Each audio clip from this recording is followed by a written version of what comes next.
Heroes of Mavia has not only become the top crypto game on Base, not only the highest DAU game in all of mobile gaming, but it has also cemented itself as a top crypto gaming project with its initial TGE going all the way from 80 cents to over $10. We're going to be touching base on brand new updates, my thoughts on Heroes of Mavia as a potent content creator in the space, and more in this video. So if you enjoy this kind of content, as always, like and subscribe. We bring you the latest and greatest in gaming. We're on a quest to become the largest channel in gaming. So subscribe and let's get into it. So here's the first thing. Let's talk about where we're at. 131% gain overall. Apparently it started tracking it down at $1.80. We were higher than that though, trust me. $6.63 is where we're at right now with a $200 million market cap. And here's the big number, $1.6 billion in terms of a fully diluted market cap. First thing you should know is that there are going to be some pretty aggressive unlocks over the course of the next few years. But here's a Mavia vesting overall. If you look at their tokenomics, is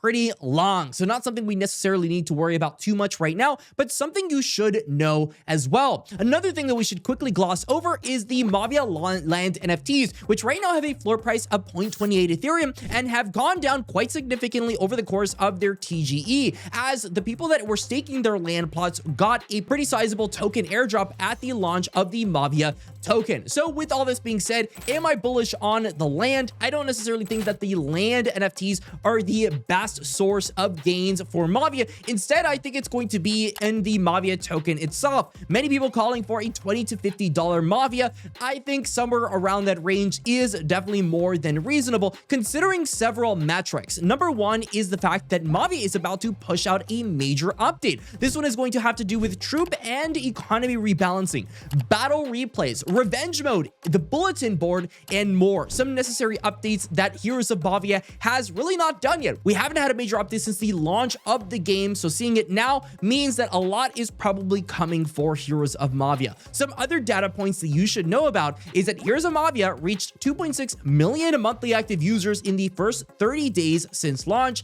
and something else is that Mavia has actually migrated over to Base. Base is one of the largest chains out there. If we look at DeFi Llama right now, it is the number 11 chain in terms of total value locked with almost $700 million, and a number that feels like it is only on the up and up and up. Base is actually by Coinbase, pretty much the largest centralized exchange in North America. It is not something to be taken lightly, and to be honest, with the strategy that Heroes of Mavia is going for, trying to become the top game on Base, which I do think they are going to have that advantage when Base inevitably gains billions upon billions of TVL on their chain. Now, with these numbers aside, Heroes of Mavia here looking like it's doing very well. What have I learned since getting into Heroes of Mavia? Because if you did not know, we have the number 2 guild in the United States right now, ROIBOIS. In fact, if you haven't already and you're a hardcore gamer trying to get ahead of others on Heroes of Mavia, we are on a conquest to become a top 10 guild on Heroes of Mavia. So join ROIBOIS now. Go to the link in the description for our Discord Legion to get communicated with us all. And let me drop you some alpha, because there are some serious things that you should know. And if you want to go ahead and support us, use creator code Jesus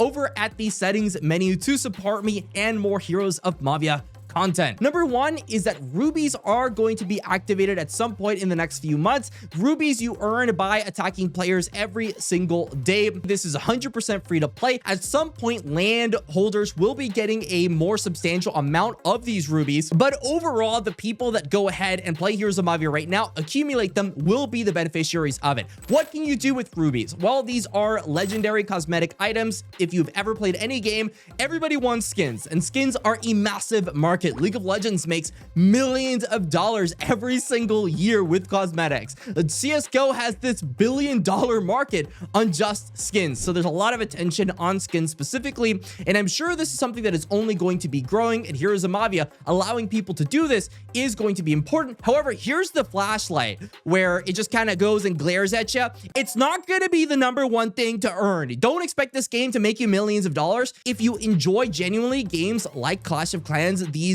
base building games, then you're absolutely going to enjoy Mavia. It's that fresh take where you can join in while everybody is still fresh, build up your base, join the top guilds, and get that fresh feeling and the nostalgia of games like Clash of Clans, etc. on Heroes of Mavia. I think it's absolutely excellent, and it's really been enlightening because I got into Clash of Clans pretty late. and I didn't really have the most fun experience in the world. But now I'm able to play Heroes of Mavia, and I'm pretty much in the same foot as everybody else. I'm HQ7 having a lot of fun. And talking about HQ7, that is currently the highest level headquarter you can have on Heroes of Mavia. The easiest way to actually go ahead and get to it is by doing missions. The secret sauce to it all is missions. We have it on our pinned post in our Discord for Heroes of Mavia, but you got to go all the way to mission 52. It's just the ultimatum. If you don't do it, then you're going to take forever to get up to there. And once you get to HQ7, your life gets really easy, with the top attack strategies being the brutes as well as the markswomen. Simple as that. You can go ahead, do the boom boom dives as well if you want to,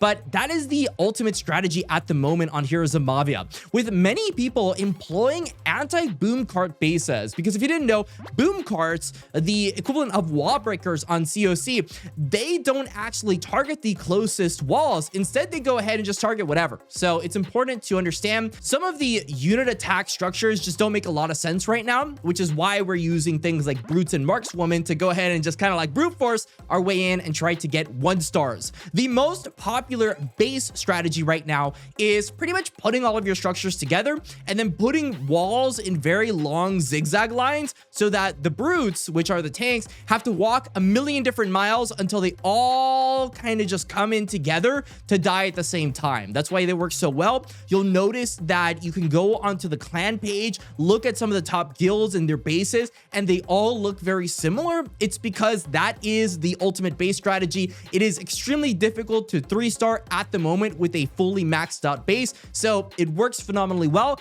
and is something you should 100% be exploring on Heroes of Mavia right now. Those are the main things that I've taken right now. You know, it isn't the most important thing in the world to farm higher. I have noticed at the 2600 trophy range that is a pretty good trophy range for farming at the moment for Heroes of Mavia. So I wouldn't say like, oh, you need to be in a specific trophy range, because right now everybody just has a lot of loot, and the people over at the top, well, they have the most loot because they've already maxed out their bases and have nothing else to upgrade for. So I hope this gives you some context here on Heroes of Mavia. I think the token is still very early on. This update is likely going to have some very positive price action for pretty much obvious reasons. More people are going to be playing the game, more people are going to be interested, etc., etc. It's really been the only mobile game that I have on my phone right now that I'm actively playing. That's it. Like, it's Heroes of Mavia and Heroes of Mavia only. So it's definitely done something right, in my opinion. Let me know your thoughts in the comment section in regards to Heroes of Mavia. Is it primed? Is it not primed? Do you enjoy the game? Do you hate the game? Leave it in the comments below. Until the next time, stay classy, and that's all.